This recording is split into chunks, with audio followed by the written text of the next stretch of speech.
did it very thoroughly. It provoked quite the reaction.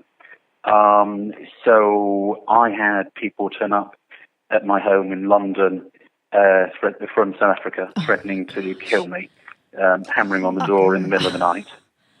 I don't know what to say to that. Gosh. I had no idea. Oh, my word. It was quite scary. A van turned up at my house in the countryside to take my children away to kill them. Francis, I had no idea. And I would see I had no idea about that. Oh, my word.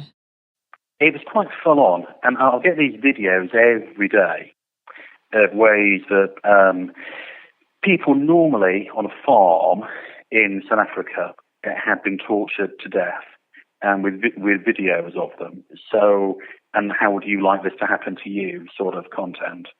So they're all pretty graphic, and I've seen more ways that people can be killed than I would wish to see. And in the end, I stopped looking at any of them. And we had a fair bit of police involvement. So I still, before I get out of the car, always now look behind me to see if anyone's behind me, following me. And it was all quite over the top. But it was seen as a very big moment in South Africa.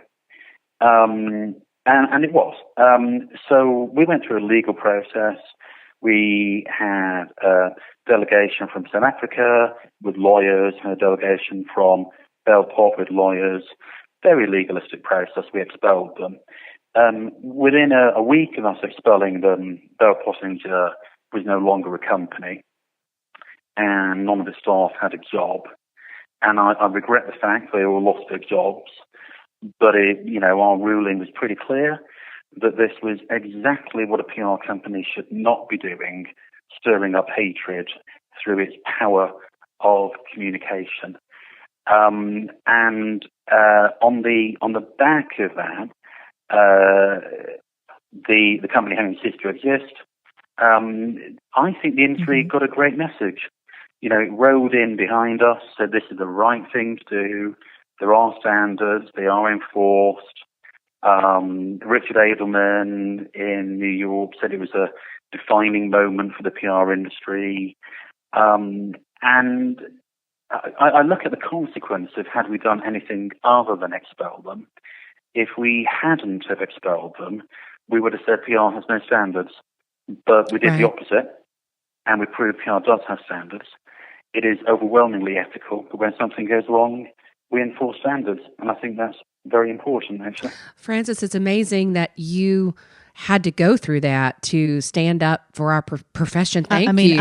Thank you. This is very sobering for me to hear this because, truthfully, a specific colleague of mine and I were on the receiving end of quite a bit of retribution and retaliation for some of the advocacy we put forward in the market, and at times we did not feel comfortable in certain at certain events. I won't go into details on it, but I mean, we didn't face anything like what you just described. But I mean, that was a courageous thing to have done, Francis. You put your life on the line, really.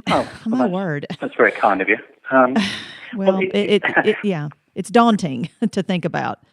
It's not what you really sign up for when you head up a membership body, and you shouldn't have to.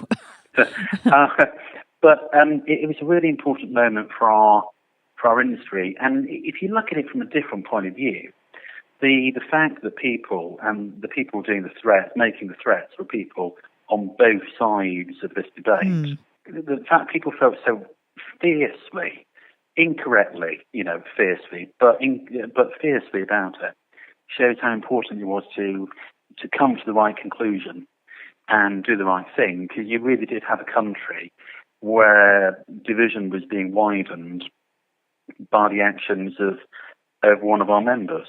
And it was important to